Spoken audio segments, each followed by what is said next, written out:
Мен келісер едім Базарбек мырзамен. Өйткені 2 жылда ештеме бітірмеген әкім емес. Ол халыққа да жақын емес. Өйткені оның берген құр уәдесі ешкімге де керек емес. Расымен Алматы облысы Балқаш ауданының әкімі өз сөзінде тұра алған жоқ. 2 жыл қатарынан отырса да, ешкімге ешқандай жақсылық жасаған жоқ. Менімен елім де келіседі деп ойлаймын. Өйткені құр уәдені үйіп төгіп берді. Басында қатырам деп келген әкім қазір ештемесін қатырған жоқ. Бұрынғы әкім мен қазіргі әкімді салыстырсақ,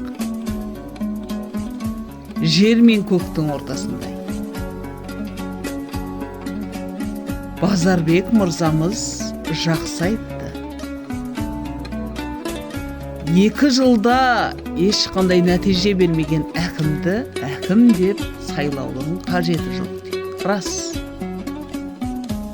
Өйткені халық болған соң 2 жылда не бітіріп жатыр деген сұрағыма жауап да бере алмайтын да шығар.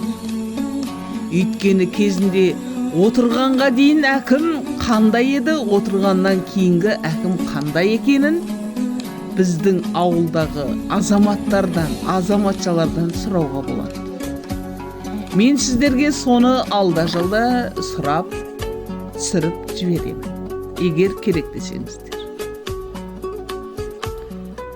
Біздің ауданға, яғни Балқаш ауданына ешқандай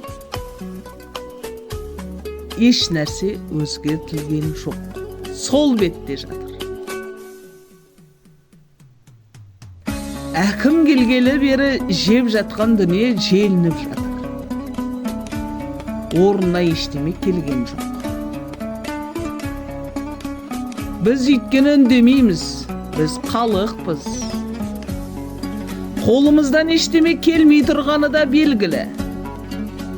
Сондықтан да 2 жыл жұмыс атқара алмаған әкімді әкім деп айтудың да қажеті жоқ. Мен де қосыламын Базарбек мырзамен. Ол кісі дұрыс айтады.